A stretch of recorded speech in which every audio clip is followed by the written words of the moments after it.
welcome to the Atheist Experience. We're broadcasting live on Sunday, November 19th, 2017, and I'm your host, Tracie Harris, and with me this week is Don Baker. Hey, good to be here. Hey, happy to have you. The Atheist Experience is sponsored by the Atheist Community of Austin, which is a Texas nonprofit educational organization dedicated to the separation of church and state and promoting positive atheist culture. You can catch us live every Sunday on YouTube or Ustream and comment on current shows at the current show thread supplied for each episode at our blog, freethoughtblogs.com/AXP.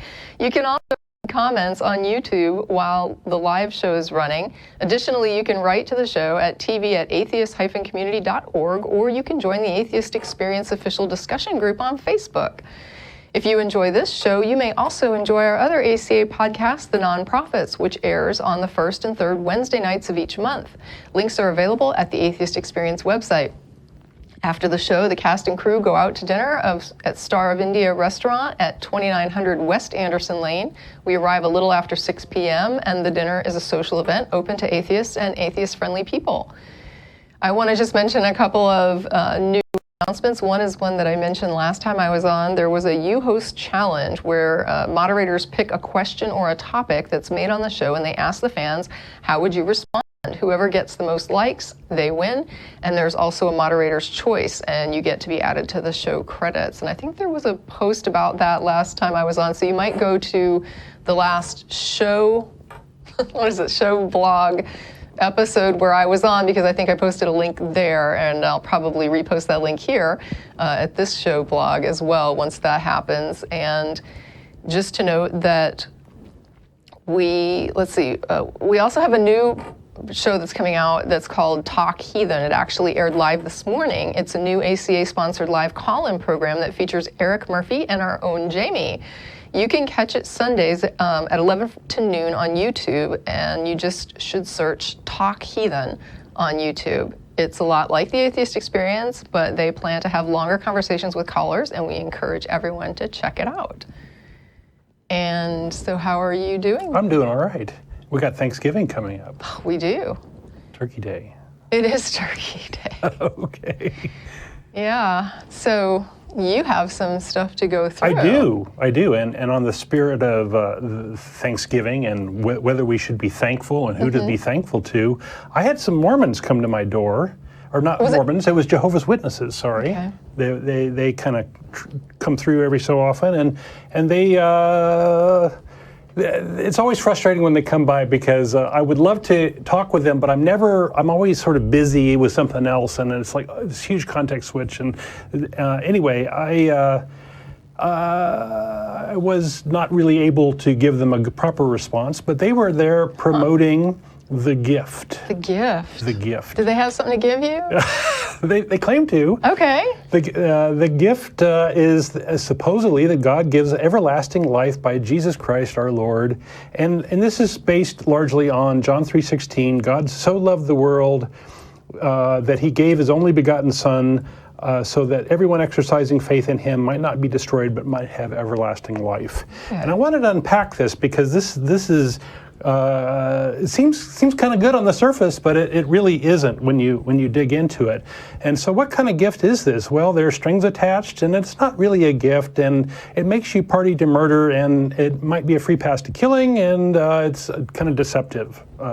So lots of creepy stuff. Strings attached. Well, the gift is called a ransom sacrificed in Jehovah's Witnesses and other Christian literature. And ransom only means exchange, if you look that up. So even the scripture is sort of touting it as one thing and touting it as something else, depending on whether they're trying to work the guilt screws or whether they're trying to woo you with this free thing. And even the quote itself, you have to exercise faith in him, which means following him or perishing, as said in John 10:28 through 29. Oh, what a nice gift. What a nice gift. And which also means, practically speaking, that you got to go worship and you got to go tithe and be involved with the church and be an upstanding it's guy. Like, I got a gift for you that you can't refuse. You're right. It's one of those sorts of gifts, right? And in Corinthians 9:6, 2 Corinthians 9:6, Paul says, But unto this, whoever sows sparingly will also reap sparingly, and whoever sows bountifully will also reap bountifully. So, you kind of get out what you put into it. It's kind of like stone soup. Okay, it is. It's a lot like the stone soup. Yeah, there's not much there to begin with, and what you put into it is what you get. Okay, so is it a real gift? Well, we're living now. We have life now. Otherwise, I wouldn't be answering the door. And how will I know if I have everlasting life? Well, apparently I have to die or not die. And there's no way for me to, know this now. And I have to die to get there. And once I die, there's no way of interacting with me. So. Well, also, if you die and there isn't everlasting life, you won't know it. I won't know it, right. Yeah.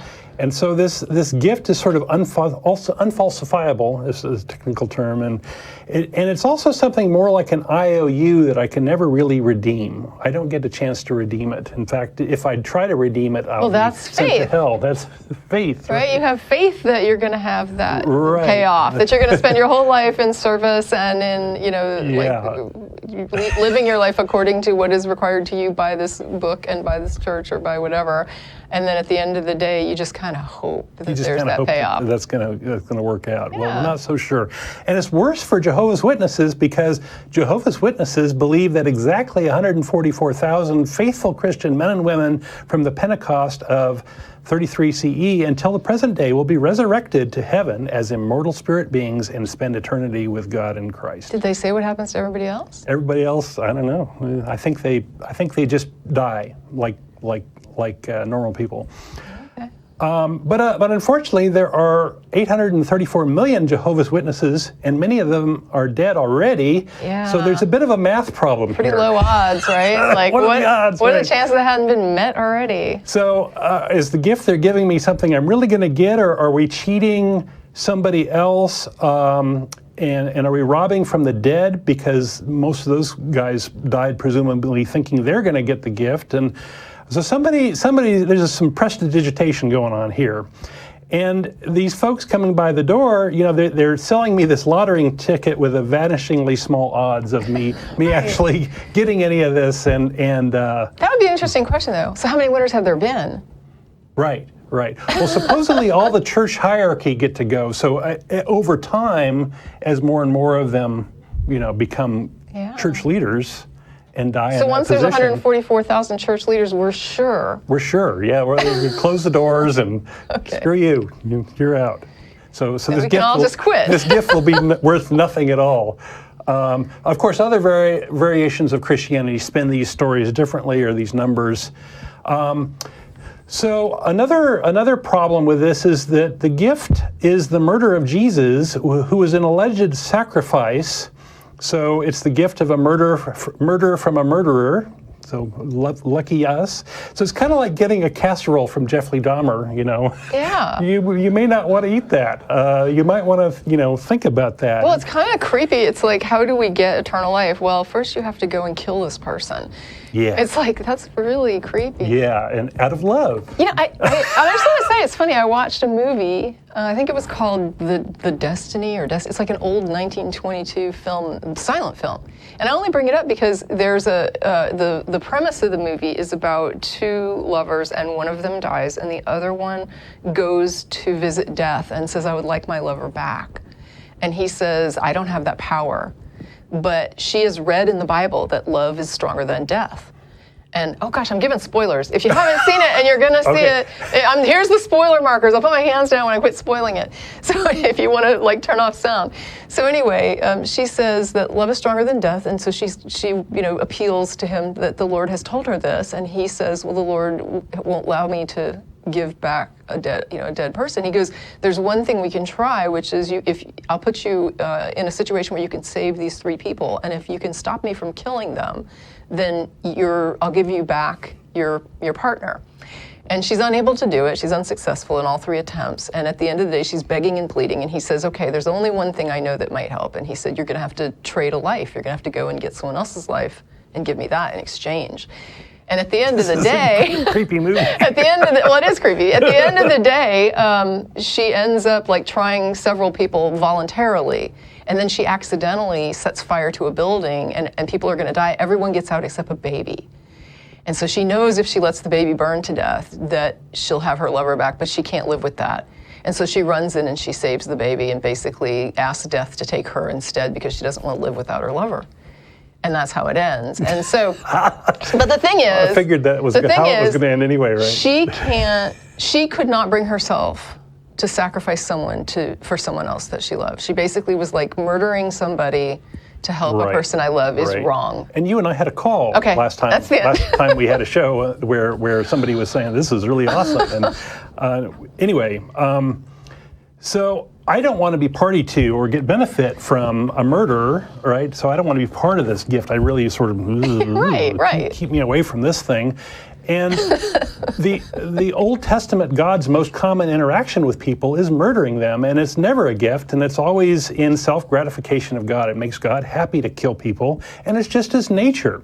So why are we suddenly claiming that another murder is gift from God, a gift, when it's really sort of God giving a gift to himself alone, and he's the beneficiary? And who made this rule that there had to be a sacrifice, right? Or lots of them, right? The whole Old Testament was based on blood sacrifice. Oh, yes, yeah. Until it reached the human form in the New Testament, and it's like, wow. Yeah, so who made this rule? Well, was it some other God that God himself had to follow? In which case he's kind of powerless and you should worship that other God? Or is it the same God that made up the rule, in which case this is just really sort of snuff porn and self-gratification? Well, it's arbitrary.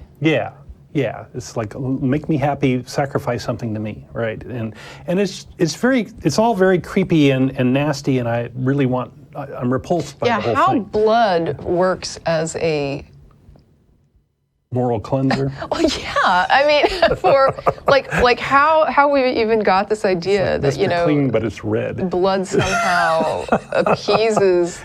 I don't know. Like, let's kill something. Yeah. I did something really horrible. I need to go kill something. Yeah. Oh boy.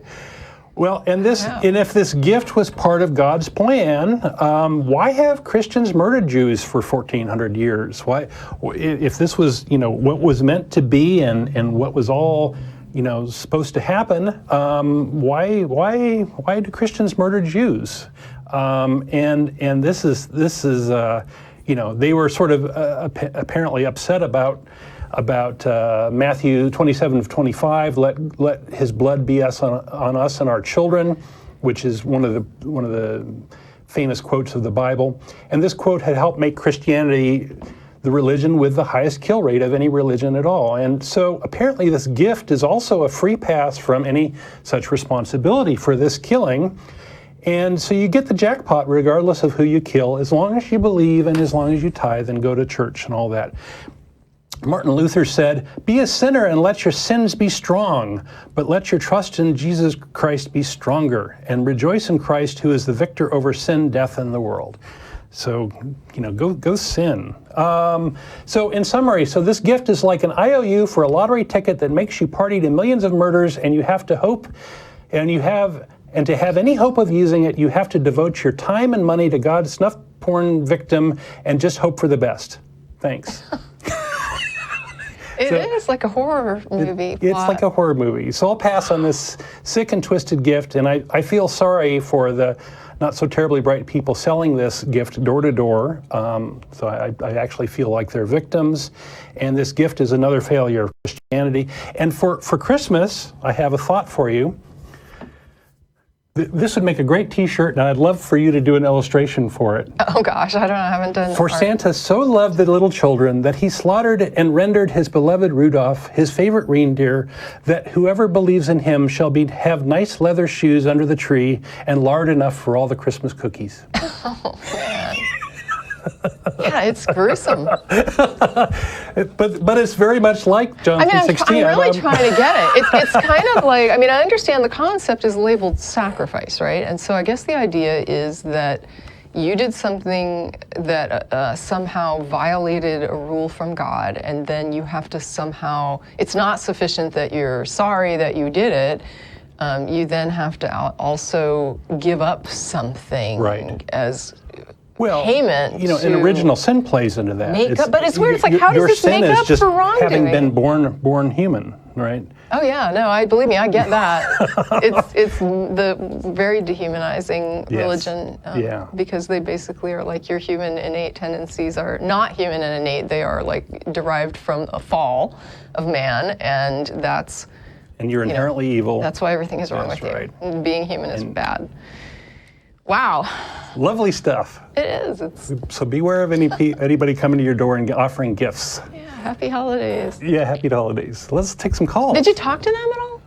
Not terribly much. Oh, okay. I just wondered. I was curious. I should do that more. I don't know. I'm not that into it. Like when I see the Mormons coming around, I'm the type that's like, I'm pulling the blinds. I know Martin was big into it and brought him in and I might one day. We'll see. If I'm in a magnanimous mood or something, like feel like just going through it in person. Okay. All right. So we have a lot of callers already waiting. So let's go ahead then and just look at, there was one that we were suggested. I'm going to go for that one, and we'll go ahead and start with that. That would be, hello, Paul, you are on the air. Can you hear us? Yes, how you guys doing? Good. This is Tracie, and Don is with me today. Well, hi. Nice to talk to you guys. Yeah, thank you for calling. Okay, well, first of all, that screener, he was real nice to me, and, even tried to help me out a little bit. I know he said, the doubt and the power of prayer. And, I do consider myself a Christian, but, I have a lot of issues. Like one of them is like when people ask you to pray for them, I ask the same people, doesn't God already know what's going to happen in the future? So isn't prayer kind of pointless? Yeah. You know what I mean? Yeah. There's a lot of problems with prayer. There are a number of quotes in the Bible, such as Matthew 17:20. There's a whole handful of them that basically where Jesus is saying, pray for anything you want and God will do it. Or pray in my name. And sometimes there's different caveats and things. One is you have to have the faith of a mustard seed, and another version of it is 2 or more people have to pray, or these sorts of things. And you can move mountains if you believe. Yeah. But I mean, so what specifically? I mean, I totally understand where you're coming from on this. Like what you just said, is there more to it? Well, here's the thing. It's difficult for me because I have a neighbor whose daughter is very sick. And she's only like, I think 20, 30 something years old. And she came up to me at work one time, and, I work at a store, and she was just crying, telling me to please pray for her daughter, and, started hugging me. And I just, like, I'm in a tough situation, because she's asking for it, and I feel like I'm letting her down because I can't anymore. Well, people pray to feel like they're doing something, and it's very, very frustrating having someone be very ill and die on you, and that's happened to me recently. And it's very, very difficult because you feel so powerless and so hopeless and helpless in the process. And I think that the function of prayer is to give you the sense that you're doing something when in reality you're not. You're sort of talking to yourself. And that's sort of a double-edged sword. I mean, it helps you feel better, perhaps, but at the same time, you're not really doing anything. But I guess I'm trying to figure out. So is your issue more about how to assuage your feelings of guilt that you have to confront this woman in a certain way, but then behind the scenes, you're not really doing what she's asking you to do? Well, or is it in general?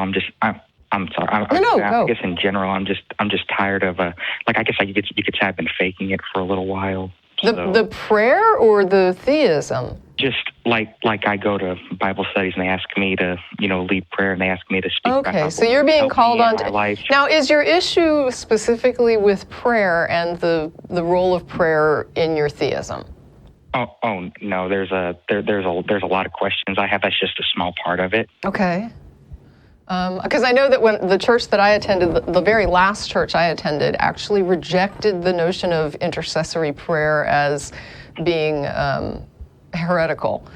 So they viewed prayer as a self-reflective activity, that almost like meditation, and they thought, like you thought, that the idea that you would pray for God to alter a plan in some way for you was not in line with the idea that God, does what he does and we should accept it.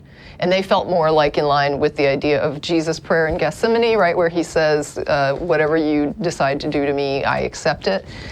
They felt like the prayer was more about you just working towards your own personal acceptance of whatever was unfolding as God's plan. So there are a lot of ways to view it.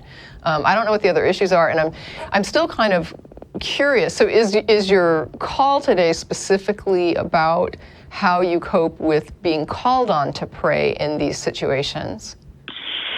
Or is it more that you're just losing faith and you feel like I just have so many questions, and that's just one of them. Mm-hmm.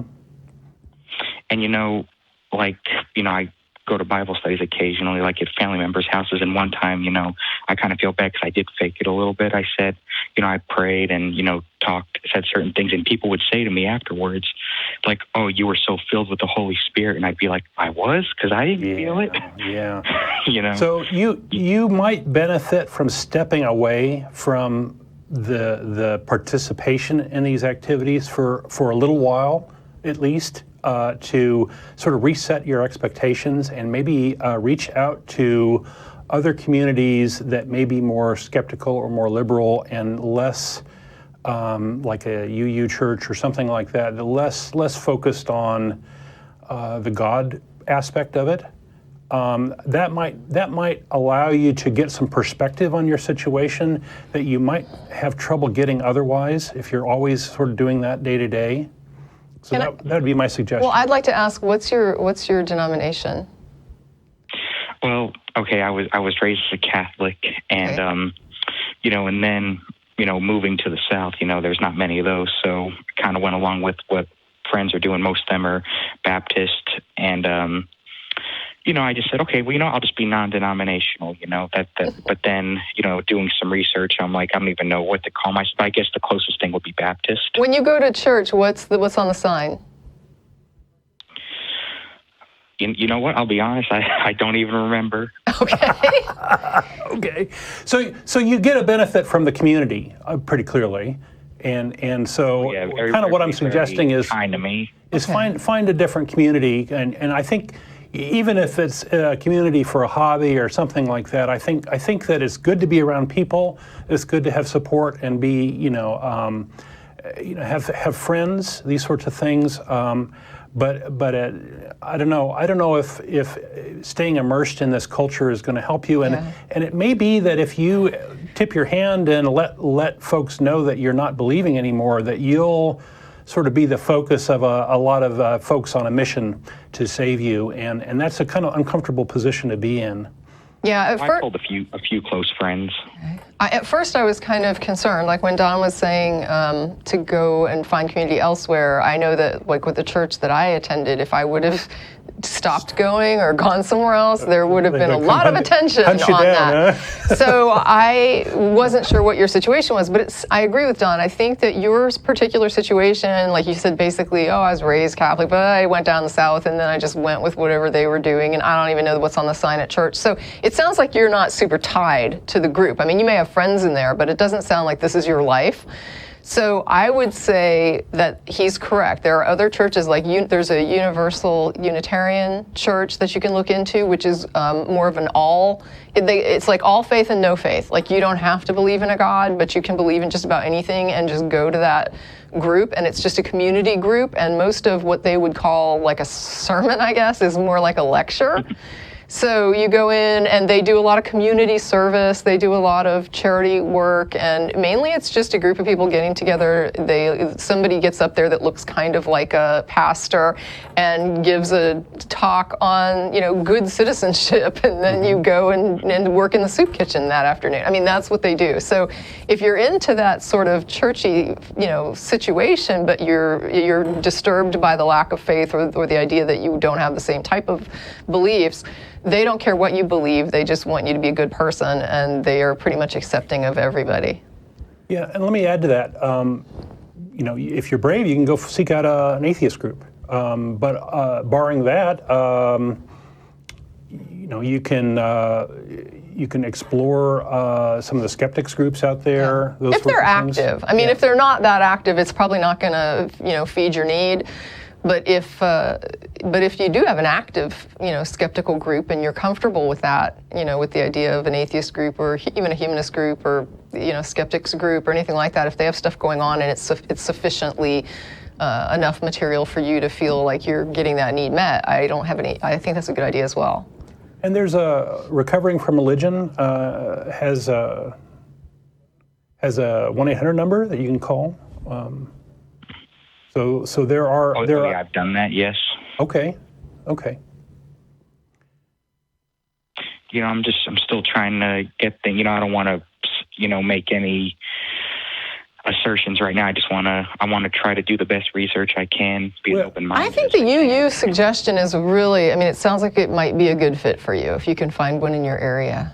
Right. You're in, from what I see, you're in a kind of a process that is going to take you somewhere. And for many folks who are atheists, that process has taken, sometimes 7-10 years of exploration and understanding and reading and talking about this thing, mulling things over and thinking through things. And it's just not a quick thing. And there are a lot of people that have been through something similar to what you're going through.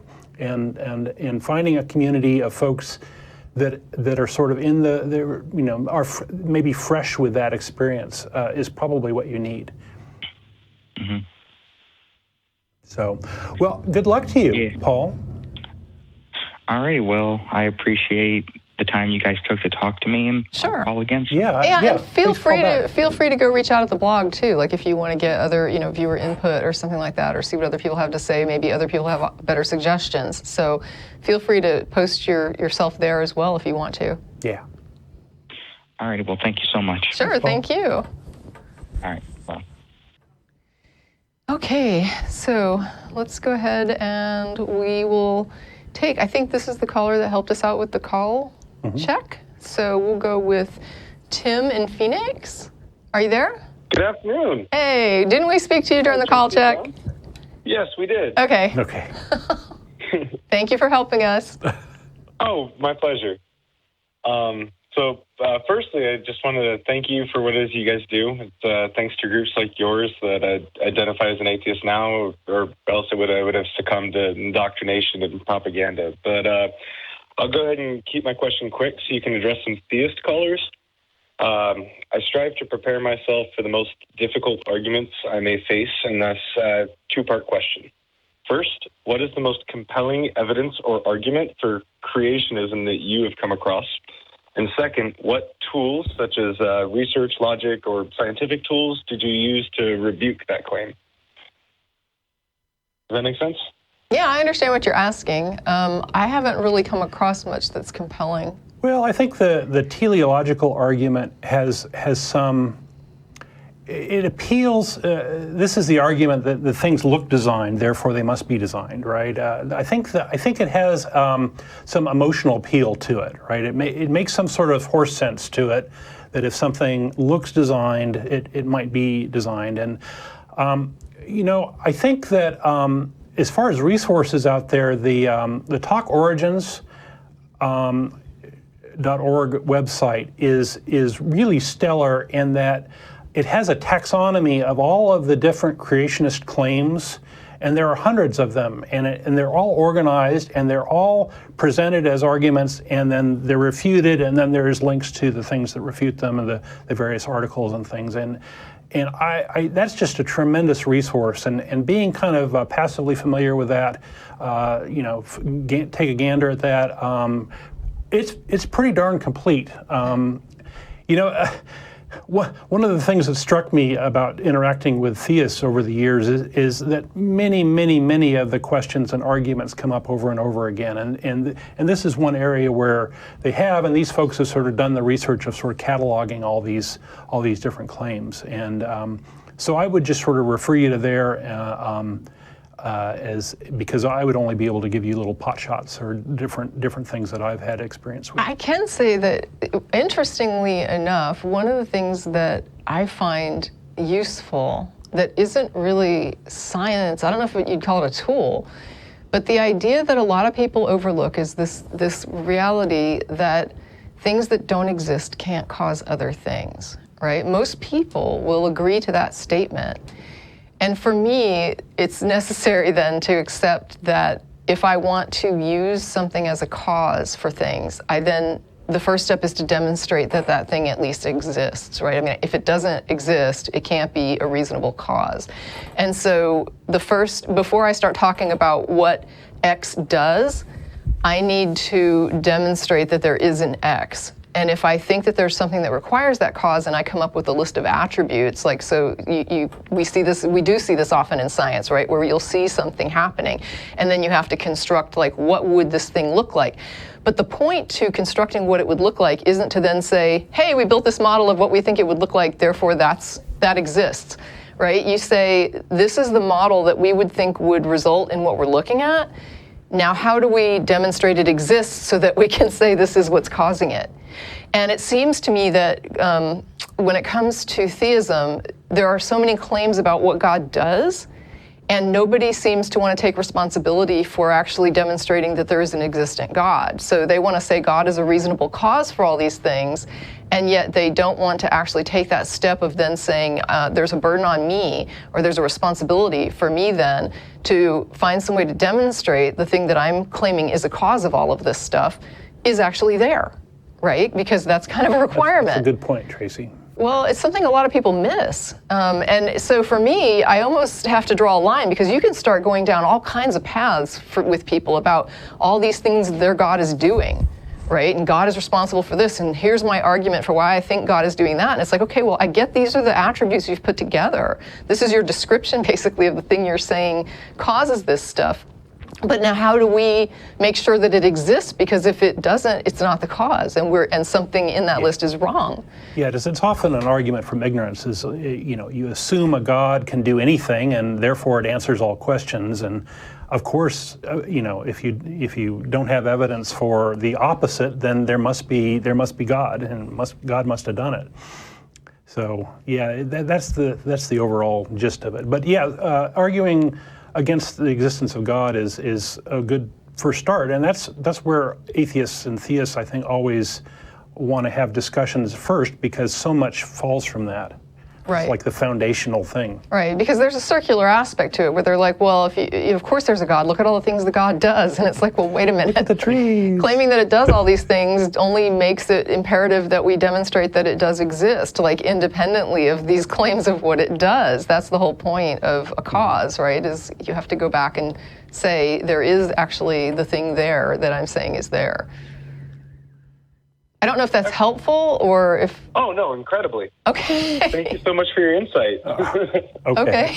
All right, Tim. Well, thank you very much. Yeah, good luck with it. And I agree with Don. There's some good resources out there, like Talk Origins and stuff. If you really want to go down, if you want to put that cart before the horse and just start talking about the stuff God does. But I would tend to try to keep it to whether or not there actually is a God that can be doing these things.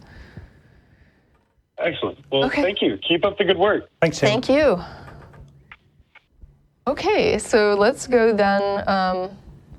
I guess let's go ahead and go to this one. Let's see. There's like a couple we have to choose from. So let me check with this one. I guess we'll just go here. So I'm going to take John in San Diego.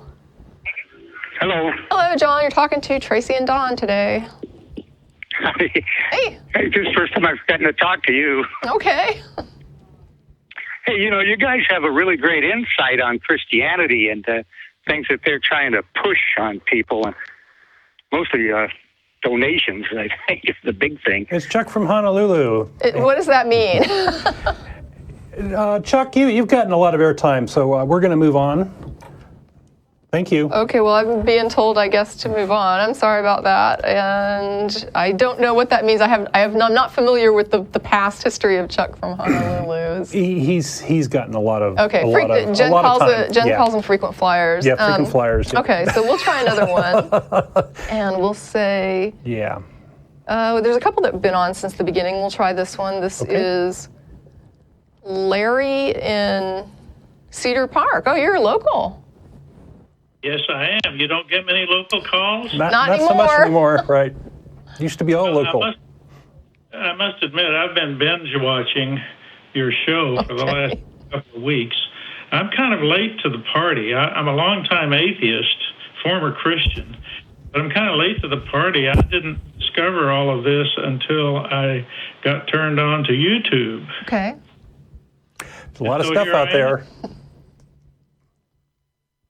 What my frustration is that I see all of you, Russell, Matt, Aaron, Jan, and yourself, Don and Tracie. Tracie, by the way. Good enough. Okay. Butting their heads against so much ignorance when I guess you could call them a true believer calls in and cannot be pried loose from their beliefs. Okay. Well, often we don't expect to change the mind of the caller, but we do this in a TV format because a lot of people listening are sitting the fence and can be persuaded, and so I don't think I've ever convinced anybody with one phone call. No, not at all. Your recent caller is a good example of that, and I am so appreciative of how gentle and civilized you are to even the most vehement theist who Except for Chuck from usually- Honolulu, that apparently we just hang up on now. So, but yeah, I mean, I understand what you're saying. This is a point that people used to make a lot, and I think I did do a show one time where I actually read out like emails from people who said that we made an impact. I may be incorrect about this. I may have done this somewhere else, but the downside to the show is that other people that are viewers don't see the email threads. Right, so they can't see the letters that we get, and so it's not the fault of the viewer if they're like, what in the heck do they think they're changing? Nobody ever changed their mind. I mean, that's what it looks like, right? And when you're watching the show, but when you get the emails, we see all the people who write to us to say, somebody encouraged me to watch your show. My atheist friend and I were having an argument. They told me I need to watch your show. I started watching. At first, I was really angry, and then after watching like 5 or 6 episodes, I started thinking these guys are making really good points, and some of the things that I believed came up in calls, and then I heard your answers, and I'd never thought of that before. And so when there's what Donna is describing, it's a weird phenomenon, right? So the person on the call, especially the person who is the most strong-headed, is probably never going to back down. But other people who hear it, they're not feeling defensive because they're not on the argument, right? They're not in the argument, they're not on the call with us. So they're kind of chill just watching how someone else handles it. And when they hear rebuttals from the callers that are things they would say, and then they hear a response they've never heard before or never considered before, and they think, oh my gosh, that makes so much sense, it can have an impact on people viewing. And so if you understand that, it makes the show make a lot more sense. Does that help? Thank you so much. I was getting depressed watching this and not seeing any movement on the other side. You've raised my spirits somewhat. Oh, good. Okay. Did you have a suggestion for us or an I think he was tack? just kind of confused about why we're doing it. Why do we do it? Huh? Yeah. Okay. Yeah. Well, no, I do. As a matter of okay. fact, I have some strategies that I've kind of worked out. And one of them just popped into my mind hit us with your best one. Last night, and but I don't want to share it with you on the air because it might. Okay. Tip your hand too much? It is effective as if I put it out over the air right now. Okay. Well, there are a lot of different tactics and a lot of different ways of going about it. Humor is a great way to get under the radar. Being a little bit brash sometimes gets people's attention. There's all sorts of different ways of going about it. There's the street epistemology way that's very subtle and such. So I think all of these things are valid. I think they all have a way to contribute. And there's room for more voices, and not just us, not just the way we do things here. It's interesting that you bring up humor because that's what led me to finding the atheist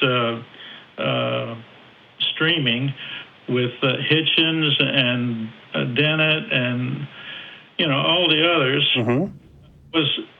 I was watching things like Lewis Black and Bill Maher and Jeff Dunham, and then these other things started popping up on YouTube. Yep. And so I started exploring them. And like I said, I've been a long-time atheist, and it was so enlightening to me to find that there is a large population of atheists that think the way I do. Well, good. You are not alone. Yes. Okay. All right. In fact, I intend to come down and meet with you after the show. Cedar be Park awesome. is We'd love not to have far. I have friends in Cedar Park, so it's very close. So where are we going, by the way? Oh, You're going to be at, is it, go for it, Larry. Tell us where we're going for dinner. well, I had it. Okay, I didn't mean to put you on the spot. I thought I was going to give you an opportunity Star of to do India it. on Anderson Yeah, Lane. Star of India, 2900 Anderson. Be there about Right. 6:30, 6:45, somewhere in there. Yeah, sometimes we go a little long. Yeah. Well, I'm even going to forego my usual watching of my favorite football team, the Cowboys. Oh, You no. have to put it on tape or something. No. All right. All right. Well, thank you for your call, Larry. Okay. And we'll look forward to seeing you All right. at dinner. Bye-bye. You will see me. All right. Take Bye. care. Bye-bye. All right, so Matt has been waiting patiently, so let's go and try. This is Matt in North Carolina. Hi, Matt. Hey, Tracie, how are you doing? Good. This is Tracie and Dawn today. So I saw your topic, and I feel disappointed that you don't get Matt because he's actually the person that does this topic a little bit better. Well, and the topic is? yeah, Go ahead and go give your for it. question. Slavery. Okay. Okay. And actually, to kind of refresh everyone's memory, I was challenged by some atheists on a page that I was on to call in. Fair enough. And Okay. there was no specific topic. I just chose to ask Matt a question. Okay. And in that first conversation, which was in May, we had a discussion. Then it went down the path of slavery. Okay. Matt kind of took it down that path. Okay. Then afterwards, it kind of got a little bit intense, and he hung up on me. And then probably in June, I think it was actually Father's Day weekend, I called back, and you were actually co-hosting with Matt. And I don't know if you recall it or not. Are you talking to me then, Tracie, right? Yes. Okay. Yes, Yeah. Tracie, Okay. I'm sorry. That's all right. So we kind of went down that path again, and I actually took us down that path this time because I was kind of wanting to explore it more. Okay. And unfortunately, we ran out of time because I was the last caller. I understand. The one thing that that Matt said in his commentary afterwards, in that particular one, he had commentaries in both of them Sure. afterwards. I understand. But the last one, he said something that I actually think destroyed his own argument. I don't know if he realized it. That's how I took it. Okay. He said that, and I'm paraphrasing here, he said that God was weak because he could command them not to kill someone, but he could not command them to not own a person. Okay.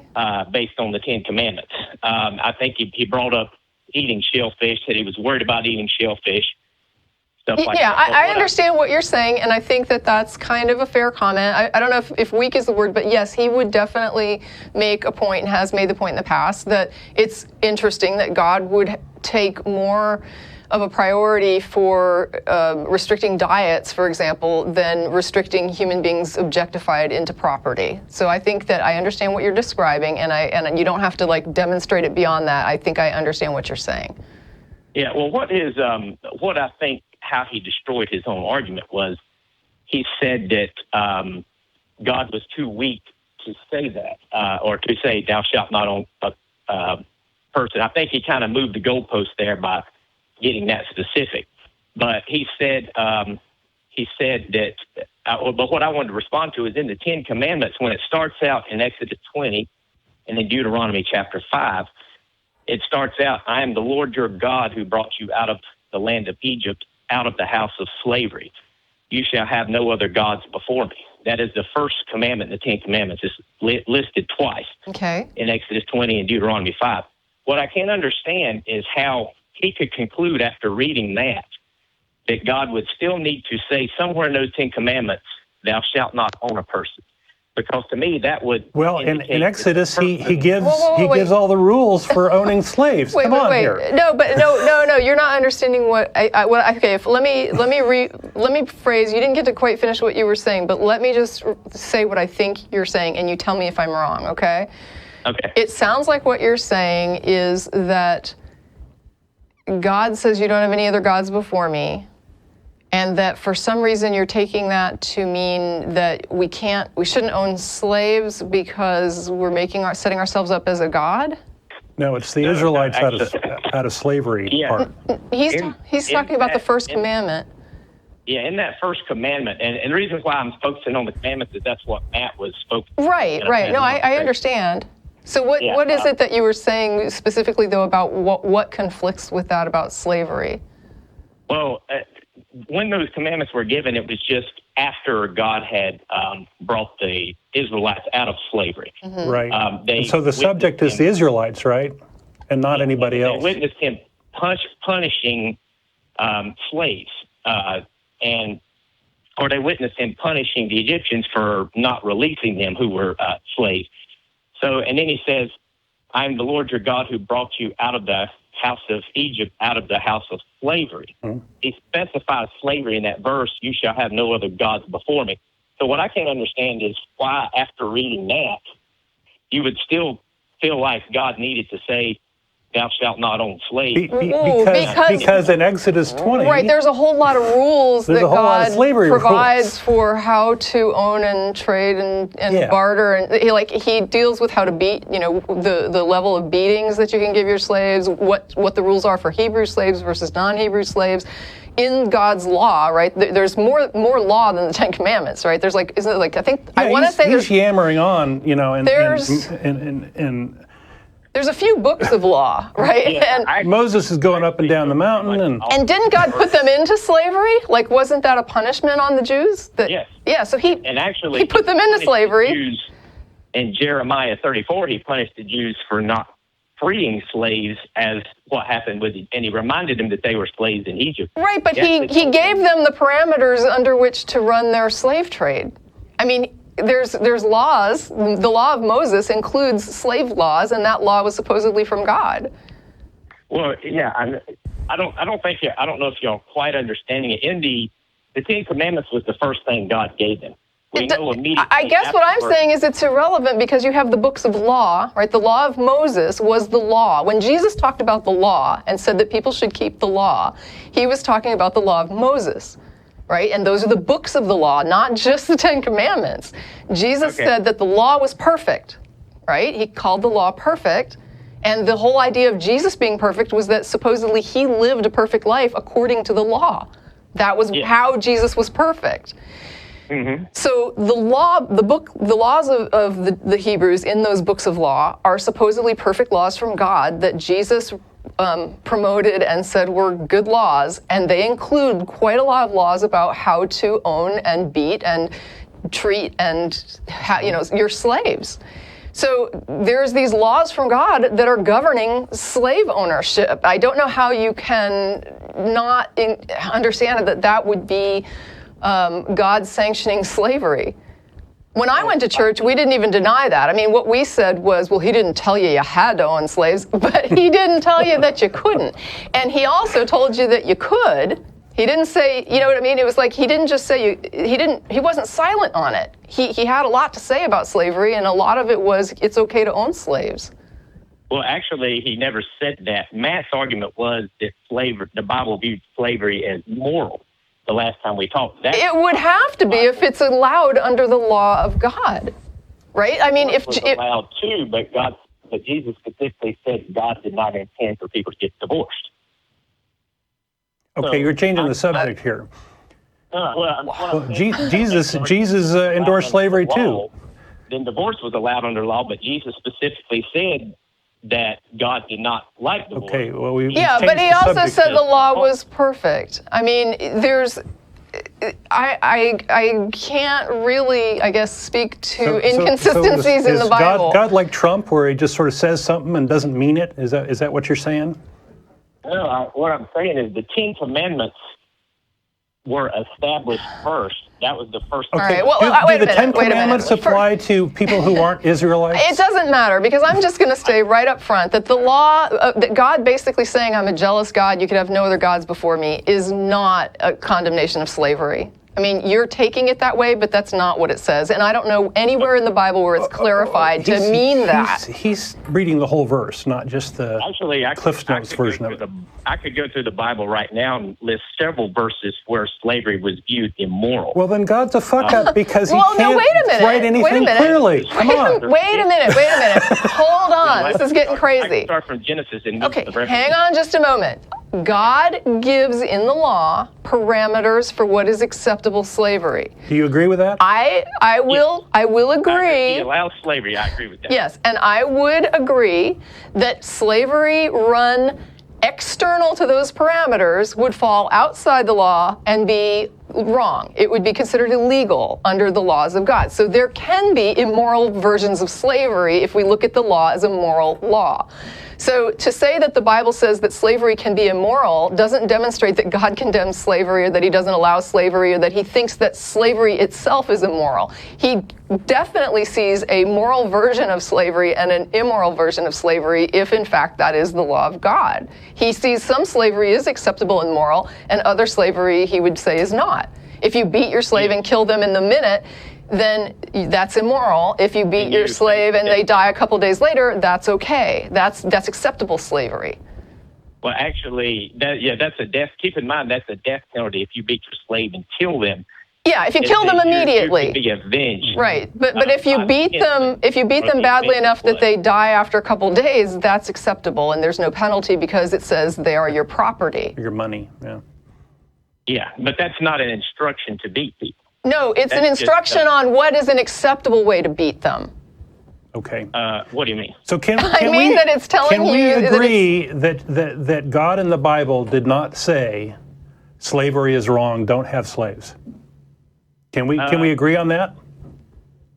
Actually, I'm not sure. I could go through several verses where he specifically condemned. Okay, well, if you want to equivocate, I just you're don't not understand how you can read books and books Okay. that instruct people if on God, how to run if slavery. God could have done that, then you know, if he had the capability of doing that, then perhaps he should have, right? Because slavery is wrong, and God didn't realize that.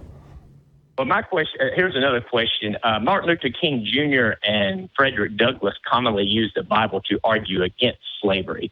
My question is, what are they seeing that you were not? Well, there are volumes and volumes written from pastors who argued for slavery from the Bible as well. Right. The Bible is often, I mean, for an atheist, this is not a problem because I can just look at it and say the book is full of contradictions. For a theist, you're the one that has an issue here because you've got a bunch of people who are on the one side saying the Bible is definitely for slavery and this is why it's okay for us to own slaves. And then you have other people on the other side saying this same Bible definitely condemns slavery and it says it's not okay to own slaves. This is an internal Christian conflict that y'all have to resolve because when I look at it, I just see some verses contradicting other verses, but I can't ignore that there's an entire legal structure laid out that Jesus says is from God, the law of Moses, that tells people in what circumstances and how you can have slavery. I mean, there's no denying that. Yeah. I've never denied the Bible doesn't allow slavery. I've said it when I debate atheists. But the law of God governs it, right? Actually, in 1 Timothy chapter 1, verse 10, it says the law was placed there because people are evil and immoral, and it actually. And this is why Matt said God was weak. Right? He can't enforce this. He can make a law that says, you know, shrimp is wrong, don't eat a shellfish, but he couldn't say, you know, slavery is really evil. Like to God, it was more important to ban eating a shrimp than to ban treating people as property. Or one could look at it like this: you could look at it like God, after the Israelites came out of Egypt, out of the house of slavery. It should have been common sense not to own a slave. And he put laws on the books. Why couldn't God figure that out? You seem to just want to ignore the fact that God found some slavery forms acceptable. That he thought that this was okay, that y'all's position is there's different forms of slavery? Well, no, the Bible has laws about it, which means the Bible's looking at different forms of slavery. When the Bible says you can't beat somebody to death right then and there, it's saying that's a form of slavery that's wrong. When it says you can beat somebody and if they die a couple days later, that's a form of slavery it's saying is acceptable. God is saying that's not really uncommon even to modern laws, because in the 13th Amendment, a person who was convicted of a crime was considered a slave. This is just muddying the water. Yeah, it is. We're talking about God here, right? And whether or not God is endorsing slavery. And my point right quick, please. Yeah. The cops would carry nightsticks and do actually sometimes have to beat prisoners. So I don't really understand. That's one thing I think is a really weak argument for atheists, but it seems to be the number one argument for atheists. No, it's not. Idea of slavery. There's immorality all throughout the Bible. You're talking about the difference between a state stripping a person of rights through due process because they have demonstrated some sort of harm to the state, versus going into another country and just grabbing all the people, killing all the men, bringing all the women back and making them sex slaves. This is not apples to apples. When you're talking about you do strip people of right to sometimes life, liberty, and property when they have violated state laws. We have those codes on the book, and we do enforce laws, yes, in order to keep and yes, civil there are harmony. mistakes being made there, but let's call them mistakes. But the point is, the question God is, made a mistake here too. Yeah, God allowed them to just go and enslave their neighbors, basically. Just go and get your neighbor and enslave them, and enslave each other. I mean, the idea is, should people be tradable commodities? Should people be property? Should we have, for example, people in prisons, but we don't allow sex trafficking, right? We understand that's wrong. Do you admit that slavery is wrong? Yes. Okay, then you're more moral than your God. I admit divorce is wrong too. Both of them are wrong. And okay. Well, you're more moral than your God. So why do you need him? Okay, so do you think that it's worse to eat a shrimp? Do you think it's worse to eat a shrimp than to treat people like property, beat them, treat them like sex slaves? I think it's worse to beat them and treat them like sex slaves. Okay, so if you were making the law, you would probably consider telling people not to own slaves as a priority over dietary restrictions. Is that? No, because in Egypt, they probably would have eaten shrimp. So they would have probably been told, as far as witnessing God punish Egypt for not releasing them as slaves, I would have thought that was common sense. It wasn't. It wasn't. And you would have been wrong because it wasn't. And so God gave them rules. Show how immoral humans are. Okay, I'm going to just say, we're not really getting anywhere. I agree with Don. Basically, your argument is that you look at the verses where you believe slavery is condemned, you think that the first commandment condemns slavery. My argument is that God laid out a whole bunch of rules for his version of acceptable slavery, and people can now take away the call and go and think about it and make their own decisions. Is that fair? Yeah, that sounds good. Good enough. Thank you for your call. Thank you for calling. Okay, thank you. Okay, bye. All right. All right. Woo! All right, so let me see if I can see. We've got a few that have been here for a while. I want to make sure let me throw something in. There's go for it. Fairly famous quote, and I'm sort of paraphrasing. Abraham Lincoln during the Civil War was basically confused because he heard arguments on both sides and said, how can a God be for something and against something?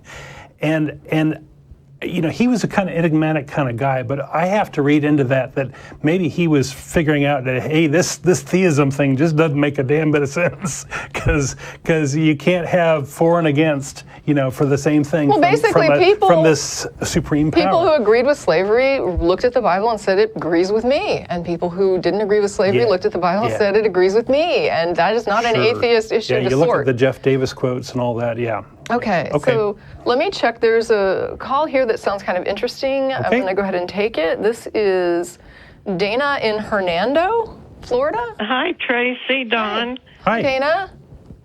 Yes. I've always wanted to be a guest host, and then I hear a call like that last one, and I'm exhausted, and I think, no, I'll stay right here. It does take some stamina sometimes. What I'm calling about, I called last December, and I was a mess. Yeah, I think I remember you.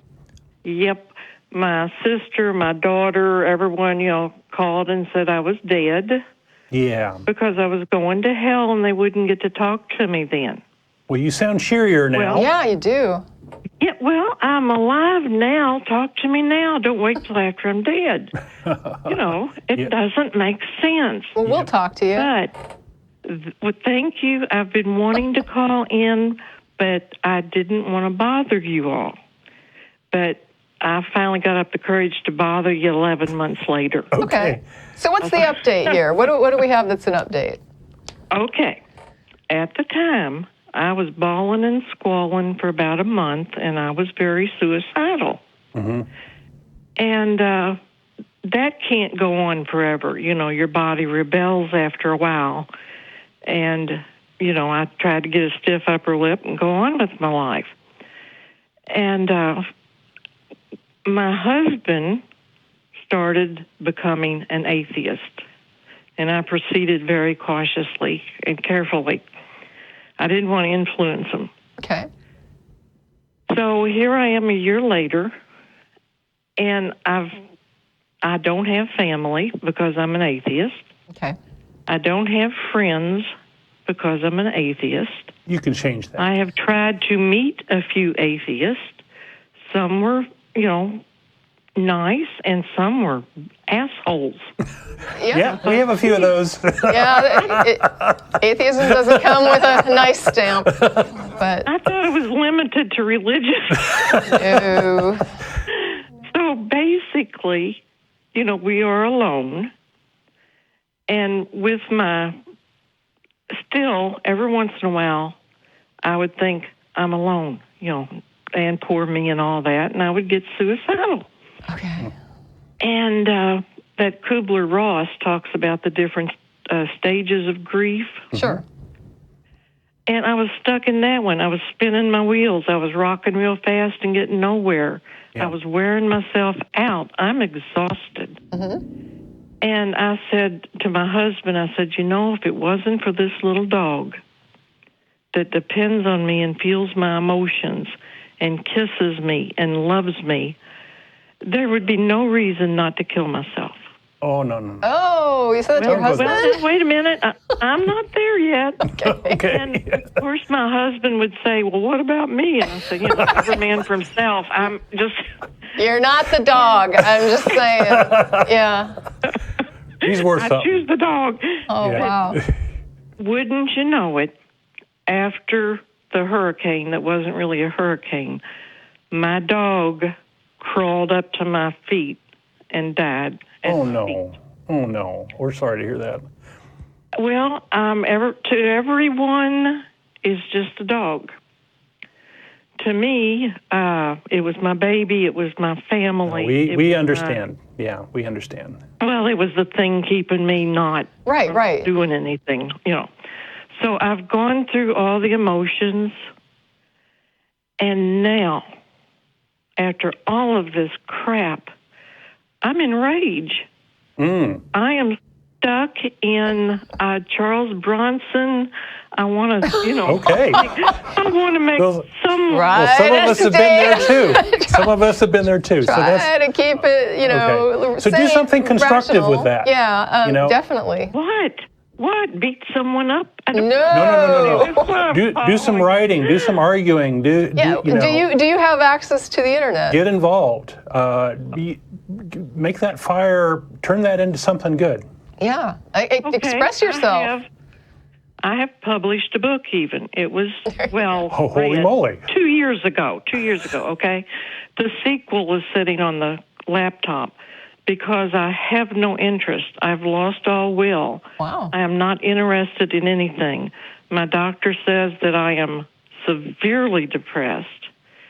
And possibly the only answer is at this point to give a little medical marijuana a chance.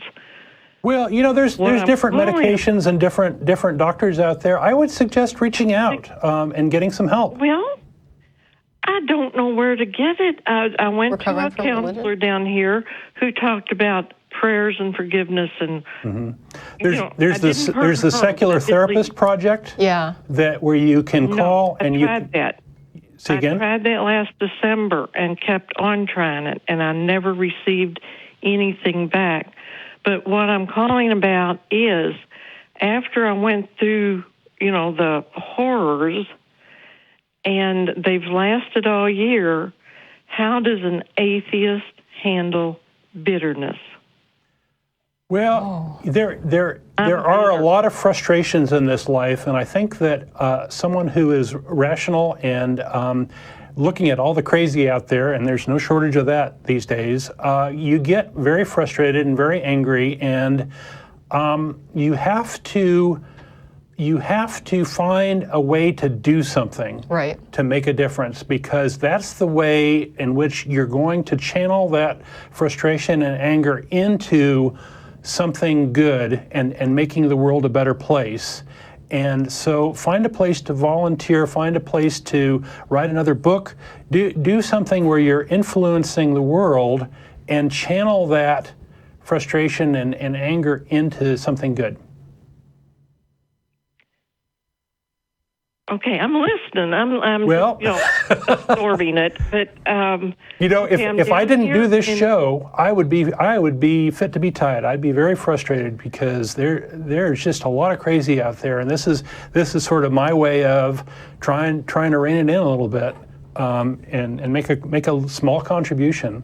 Blogging is another good one. Yeah, I mean, if you write, especially, this is one of the things that I've talked to with young people, right? So we used to get a lot of contact from people that were underage and living at home that they had either outed themselves to their parents and they were told they still had to go to church, or they weren't out and they were going to church and they were afraid to out themselves and they were just like, I'm being dragged to church every Sunday and I can't stand it. What do I do? And I would say, why don't you take notes and then you blog? Like, blog about your experience at church. Blog about what made you mad about the sermon. Blog about what you thought was ridiculous about what they said.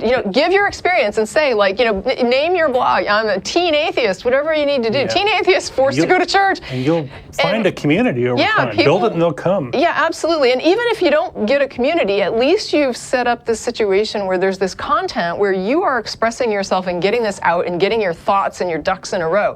And what I find is that a lot of people, if you Google certain religious topics, oh my gosh, you will get so many religious hits. And I think the more content that we put out as atheists, the better the odds that somebody, when they Google a particular topic, will get a hit that's like a secular hit. Maybe a different perspective will come up instead of 100 religious websites and then 101 is like an atheist blog. Now, I do write a lot on the Atheist Community of Austin blog. Good. Oh, good. Not the blog, the website. Okay. Okay, I'm there a lot. I've also been told to, dial back on the anger. Okay, yeah. It does come out. And anger management, it's going to get tempered over time. Anger management is important too, and you could probably find a lot of resources, even if it's just reading about anger management. Somebody just wrote to us recently asking about how they should deal with. They engage with their family a lot, and they were having a lot of anger. And they said, "What do I do? How do I keep from getting mad?" And so I talked to them a little bit, and I sent them a little video that was on YouTube. It was a really good video, and I wish I could remember the guy's name. I will probably put it up. They make me do these show links where I put resources there. There's a really great video on intrapersonal communication where this guy talks about how you deal with your internal comms and how you can change them, recognize them, learn to sort of get that feedback before it comes out in a way that causes you problems in your relationships. So now, Tracie, I'd never thought of that. It's never been mentioned. And you are right. I've got a lot of anger to deal with. Well, sure. Well, you're going through a process, right? Yeah, I never thought of anger management. Okay. I just, Yep. I've just thought of kick the door. Yeah. But the key is to find something constructive to do and to channel that energy, because it's fire, right? And you can forge a nice sword out of that fire. Yeah, and sometimes I think it's important to recognize that a lot of times anger is just sort of a cover. emotion that we put on top of a lot of other frustrations. And so a lot of times when you feel anger, it's a good idea to kind of take a moment and step back and unpack that, right? And say, like, let's look. I told Joe, I said, Yeah. I am so depressed, and I think it's anger inside turned against me. Yeah. I've heard that before. For all the things I didn't do or should have done or wanted to do, or boy, if I could do that over again. Well, a lot of depression's feeling hopeless and helpless, and anger, is pretty closely related to that. Okay. So, Well, we're so glad you called in to give us an update, and we hope that was helpful. I'm glad that you're, commenting at the website. Feel free to comment at the blog, and I will look those links up and get them up. May not be within a day or two because I have to go back and rewatch the show to see what things I referenced. I need to start learning to take notes. Yeah. Well, thank you for your call, Dan. Appreciate it. All right. All right. Thank you. Bye-bye. Goodbye. Well, we have a really interesting one here too. Let's get to just this. briefly before you jump on, we've gotten word that we've stopped taking calls. So if you're trying to call in, you won't be able to get through. But we're going to try to clear the callers that we have now. Okay. Yeah, because I don't time management well when it comes to the calls. Yeah, she's being railroaded a little bit. Okay, so this is let's see, number 5. I'm going to go with this one. This sounds very interesting. Okay. This is Melissa in Brooklyn, New York. Hello? Hi, Melissa. How are you doing? I'm good. Okay. So what is on your mind today? My question is, when did... Oh, you cut out, but I think you mean to ask, when did Tracie realize she was an atheist? I think that's what the call screener said. Is that correct? Is that your question? Yes. Okay. So, Melissa, is it okay if we take your call offline and have Tracie answer? Well, Yeah. I'm okay keeping her on the line. Okay. I mean, All right. let's just say I realized that I had issues with the idea of the Bible being the Word of God like very early on. So that would have happened right around when I was in college.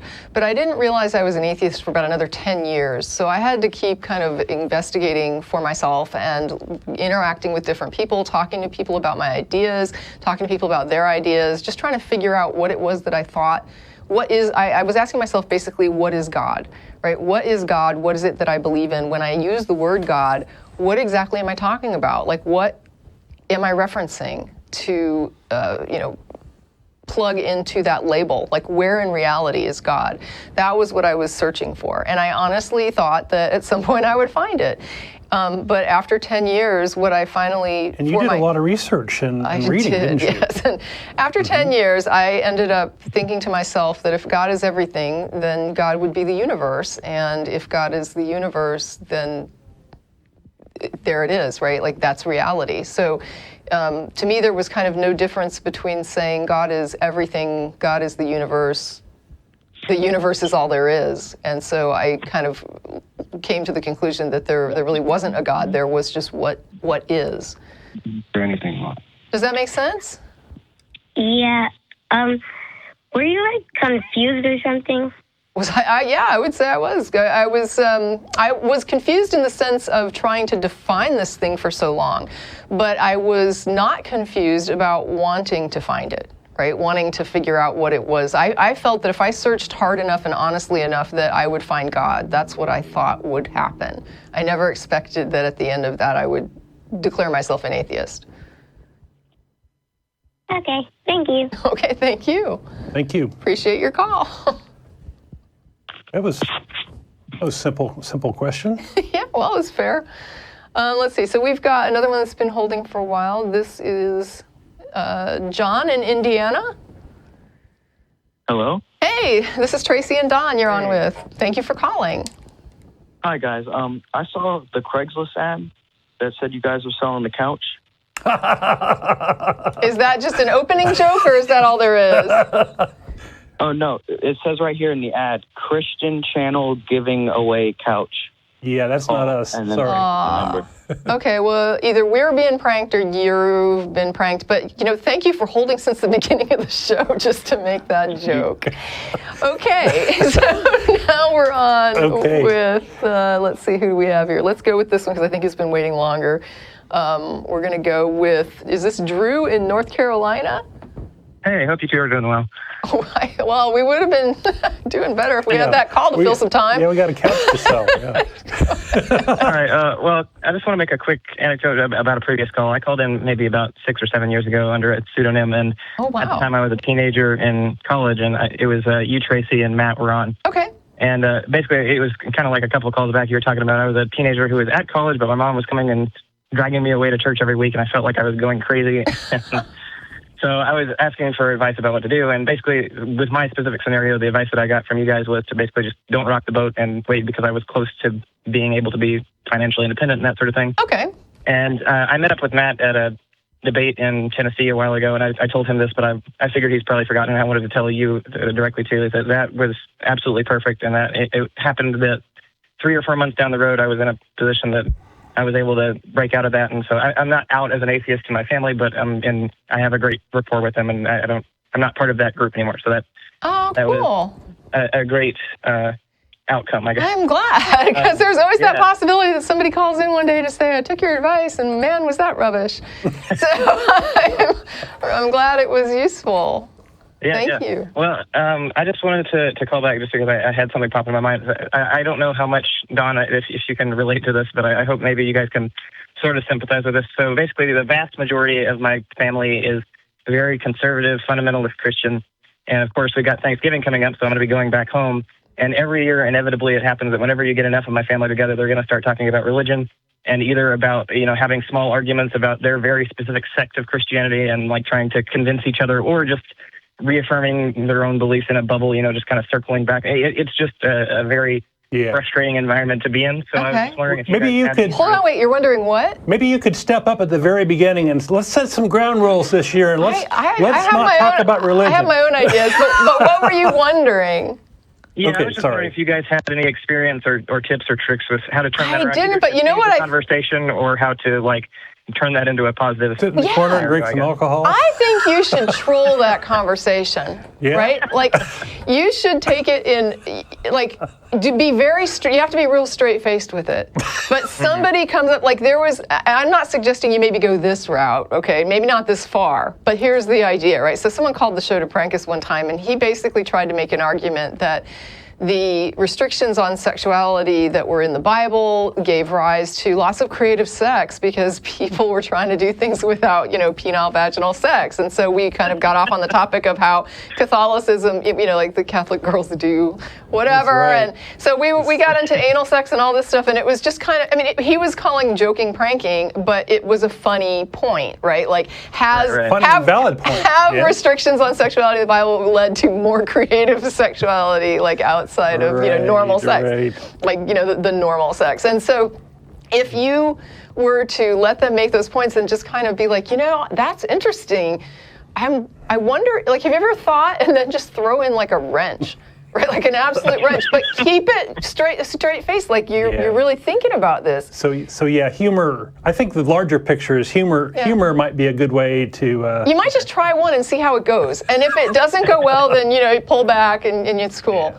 But if it flies, I was curious if you guys would go the route of trying to turn it into a good situation or try to avoid the topics entirely. But I'd say play it by ear. I mean, your family, and if you get involved in that, if it starts going, south, I would pull back. But if it's, if you can make it into a fun thing, or maybe even if you could record some of it and then do a best of my family's holiday quotes, right? Like, here's the best of the religious debate and conversation, for my holiday family, and post it to our blog for, So giggles. I think Tracie's saying don't get too wrapped up don't get wrapped around the axle by any of this. Just take it with a grain of salt. Yeah, fun with. Yeah, that sounds good. It's always something that I end up being frustrated in the corner and just trying to I'll hang out with the kids who won't be talking about religion or something like that. But that sounds like a good idea to try to.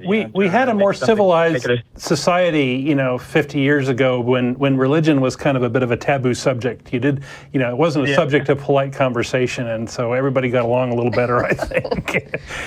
And right, with the well. politics thing, that's also another big. Oh my big gosh! holy Yeah, mess. maybe they'll talk about Trump. Yeah, change the subject to Trump. You can get some really There you good go. quotes, right? Like, how about that Trump? That'll Make America buy great you an hour or again. two. Yeah. Oh my gosh, dude, you just have hours of, like you said, pour yourself a scotch and enjoy. I mean, that's amazing. Yeah. All right. Well, good luck with I that. appreciate the response. Yeah. Thank you. All right. And good Thanks luck for to you guys calling. on your own Thanksgivings. Thank you. You too. But before you go to your next caller, Bye-bye. thank you. We get a big surge in viewers of our shows, especially the archive shows during the holidays, and I think it's the I poor got people nothing that to are stuck do. at home and need a little break from all the religion and their discussion. family, right? Yeah. I so- need my atheist fix. Yep. Right. Yeah. Give me a little bit of the Give me atheist give me a shot. experience, Yeah. right, Give me a little boost. No, okay. I hear it. All right. All right. So now, who do we got? We've got. Oh, that's interesting. Oh, wait. Oh, we have some audience questions. Do we want to do? Okay, so save the caller. Okay, so we have audience questions. Thank you. Okay. Control room. We are going to Star of India after the show, just to note. Yes. And we'll give them some time We'll to be set up. leaving here soon, but we have a question from the audience. We do. Hello, can you hear me? I can Yes. hear you. Thank you. Okay. My name is Sandy, and I'm from Concord, California. Here on great. vacation, and it's great to be here. Oh, wonderful. Yes, it is wonderful. So my question is somewhat similar to the Thanksgiving thing. I lost a good Christian friend. I mean, I've been an atheist for a long time, but I never really thought about it, until my son introduced me to the online atheist community. Anyway, so I lost this friend because she's very fundamentalist and not greatly educated. And she had this childlike approach to her religion where she would actually, if you asked her a question, she would put her knees together and fold her hands in her lap to answer. But anyway, to make it short, she had this habit of witnessing. We'd be walking on an architectural tour and she would say, "Isn't it wonderful how God has made these beautiful things?" Okay, or that'd get very universities. tiresome very quickly. Yeah, and it drove me mad, and I could not ever think of an answer to shut her up. So like, How about people can hear you? Other people can hear you. Might want to use your inside voice for this. Yeah. Well, the thing is, I miss her friendship, but I would like her to stop witnessing. And she just snuck it in every conversation, even though she knew I was an atheist. Now, are you saying this is the friend you lost, or is this another friend? I know, I lost her as a friend. Okay. Somehow she sensed the anger and the frustration, and she couldn't talk about it without compromising her beliefs, I guess. Yeah. And I was just sputtering because I didn't know what to say. One way to deal with that might be to, if you're in a similar situation, is to witness yourself. I know that a lot of atheists have to put up with this, right? Where, they're maybe the token atheist at work or something like that, and everybody's throwing little jabs and this and that, and if you sort of just give it back and say, look at this Ebola virus that God made, or whatever. There's no shortage of that, and she wouldn't sense the anger in that. well, No, she wouldn't. and no. The point is that you're sort of taking it out and showing it to her so she can see what it looks like, right? And that way at least you're giving some perspective on the behavior. I had something like this, and I wouldn't say that I was witnessing, but I met a woman online. It was it was an interesting thing. I won't go into the whole history of it, but basically we had some things in common. We like gardening and stuff like that. And so we ended up being friends online. We've been friends for years now online, and she was religious. I didn't really know how much religious she was, but I knew that she was actually working in the church and that she did instruction with the children. So I just kind of laid low on the religious discussion. We just talked about gardening, and that was cool. But there was some stuff going on with her, and I remember like once or twice, and she sent me a note, and she said something like, that she was having such a stressful time, it was so bad, and she was so grateful that God was there for her because she didn't think she could get through it without God. And I knew she didn't know anything about my religious affiliations, so she wasn't trying to be obnoxious. She was just expressing how she felt. And I would write her back, and I would say, I don't think you're giving yourself enough credit. I think you're more strong than you think you are, and I think that you could actually, pull yourself through this stuff, because you seem like a really strong person to me. And so there were things that I would kind of throw back at her when she would say, like, I need God for this or I need God for that, where I would say, I think you can do it. You know what I mean? You seem like a really can-do person. And so it wasn't really me witnessing back so much as kind of pointing out to her that she was undermining her own credibility or undermining her own strength and not giving herself credit for what she was doing. Yeah. Well, what was funny is I saw it as sort of being affirmative, but after maybe several exchanges, she wrote to me this sort of thing where she was like, what is up with, like, what do you believe about God? So she kind of clued in that there was something going on there. Might not have been as subtle as I thought I was being, but I just wrote her back and I was honest with her and I said, here's the deal. I'm an atheist and you say these things about God and I kind of see it in a different way. And I see it as like you having the strength to do these things yourself. And that was just kind of what I was trying to express because it's the way I view it. I said, but I don't usually bring it up with people in a direct way because I never know how it's going to affect somebody. And I know that with us, we're friends and we're into gardening and stuff, so I don't want it to be a problem, and I hope that's okay. And she actually wrote back and said, would it be okay if I asked you some questions? And I said, yeah, you can ask me questions. I said, but let me just warn you that sometimes when people hear the answers, they feel as though their perspective is being dismissed. I said, I'll be honest with you and I'll try to be kind about it. And do the best I can to just kind of tell you what my perspectives are. But if at any time you feel like you're being belittled or dismissed or that your views are not being respected, then just let me know and we can just go right back to gardening, and I'm fine with that.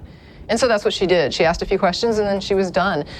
Later, she was on my Facebook friends list, and when I started to switch over to have like an atheist page versus my friends and family page, I kind of alerted the people that were theists on my wall that we were going to swap over to this other page for them. And she actually PM'd me and said, would it be okay if I stayed on your atheist wall because I really like it? Okay. Yeah. Okay. So, and she's always been really positive, and she knows not to be religious on the wall, and she's respected it like 100%. So there's an opportunity there. Well, she's interested. Okay, so the last question she asked me, which just sent me over the hill, was, isn't it wonderful that God created universities? Now, what would you have said to that? That's my last question, and I'll hand the baton. That God created universities. I don't know. Oh, you can't make that stuff up. Yeah, I'm not. She was twirling around with her hands up in the air like Cinderella or something. Oh, my goodness. No, there is. I mean, this is one of those things where you've got somebody that's kind of backing it up, right? So, I mean, you know that she knows that people made universities, but in her head, it's like God was behind that initiative somehow secretly, right? Or to her, I guess not secretly, openly, she sees God as being behind the initiative. There's really not much that. The only rebuttal to that is just to point out that we don't see evidence of that. But I don't. I mean, that's sort of in your face, right? I mean, what a shithead for stealing credit for the work that some hardworking people did. Anyway, I'll have to think about that. I'd be with you there. Seriously. That's sort of beyond the I'd pale. be a little confounded. I mean, with how to come up with a rebuttal to something like that or a response to it other than just a drop jaw. Like, what would I say in that moment? In response to that would not be obnoxious, I would have to think. I'd just go ahead and be obnoxious. Yeah. Well, thank you for your question. I think we're low on time. One more? Okay. A quickie. Hi, my name is Becky, and I'm from Maryland. And wow. I know. Another visitor. I'm an environmental scientist, and I work with marine communities a lot. Particularly, I'm working with a small community that's very traditional, very full of watermen, very conservative. They've lived there forever, and they believe what their grandfather believed, etc.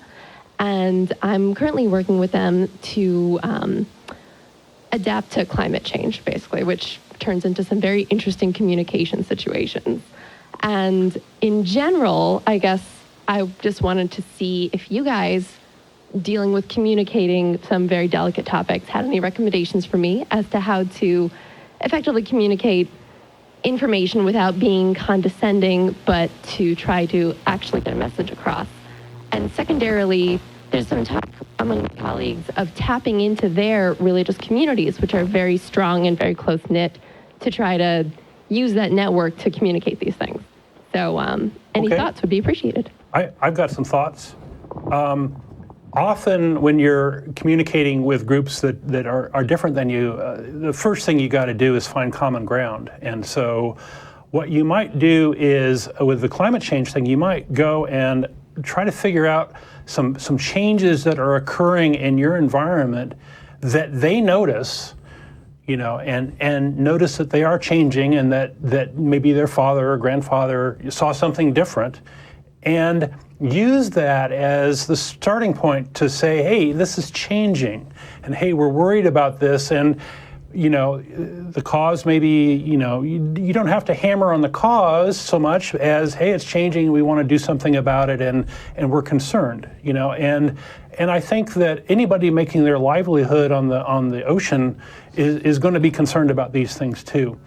And as far as the faith community thing, there are plenty of messages in the Bible about stewardship and these sorts of things that you can kind of play those strings and get the right response, I think, out of those folks. And I don't think it's terribly hard to find those online, but that might be the way to go, is to talk their talk a bit. And also, I don't know specifically your community that you're working in, but in most communities you have kind of a range of conservative to liberal, churches.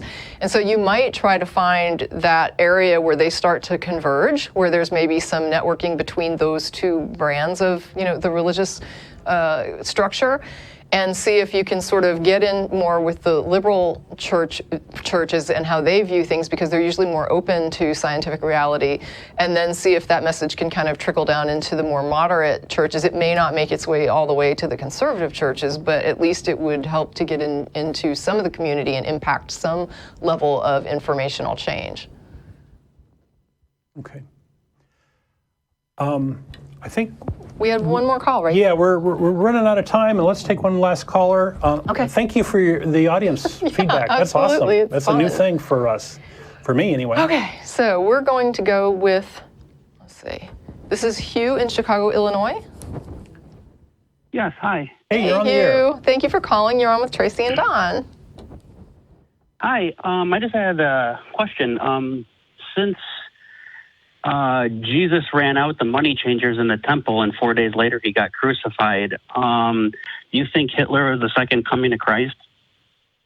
Are we being trolled again? Are we being trolled again? Now, the thing that's curious is that the first person that trolled us was labeled as a theist. They labeled you specifically as a Christian. At first I thought that was your name, because we don't usually get a specific thing. So was it just that we prioritized the theist that made you choose that label so that you would get preference, or what?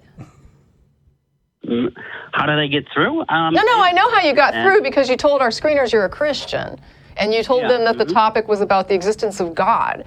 Clearly, that's not where we're at. So I'm kind of asking you, did you label yourself Christian because we give priority to theist callers? Was that kind of part of the ploy, or was that just a random thing? Yeah, I mean, since you're atheist and all you do is bash on Christians, I kind of figured that would be a good way to get on, yeah. So we think Islam is crap too, and Judaism is crap. Are you legitimately a Christian? Yeah, I am. You are? What branch? Branch Baptist. Okay, and so what? Do you feel like we're being unfair? Yeah, I think the whole show you just focused on Christians.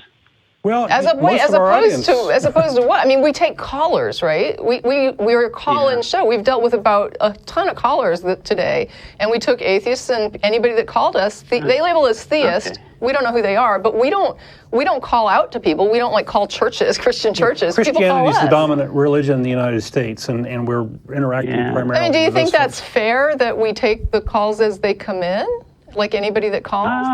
Okay, well then, what about the Jewish, like, controlling 96% of the media. Right, and but most are of the they banking calling us, I guess is what I'm asking, right? Because we're giving caller topics. Don talked today about Jehovah's Witnesses because they had just come to his house, right? So this was very relevant to him. He just had a visit from Jehovah's Witnesses, so his topic you was... completely avoided the whole couch conversation as well. So, like, if we're going back to that, like, is there a couch for sale or not? Okay, so are you the same person then? Or is this just a play on the prior troll? I think you're going to have to ask your God. All right, well, thank you. Thank you for your call. And with that, we're going to Star of India at 2900 West Anderson Lane. And we're actually wrapping up pretty quickly because it's like 6:05. Yeah, and we're on time today. that's a wrap, man. That's a wrap. Bye. Thank you, everyone. Thanks, crew.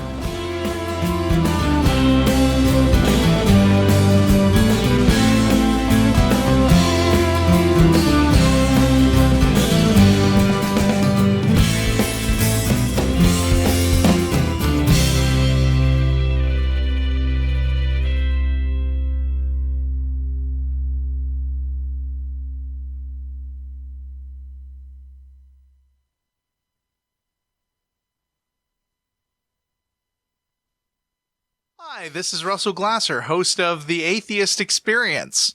You know, The Atheist Experience is made possible by volunteers and the generous support of viewers like you.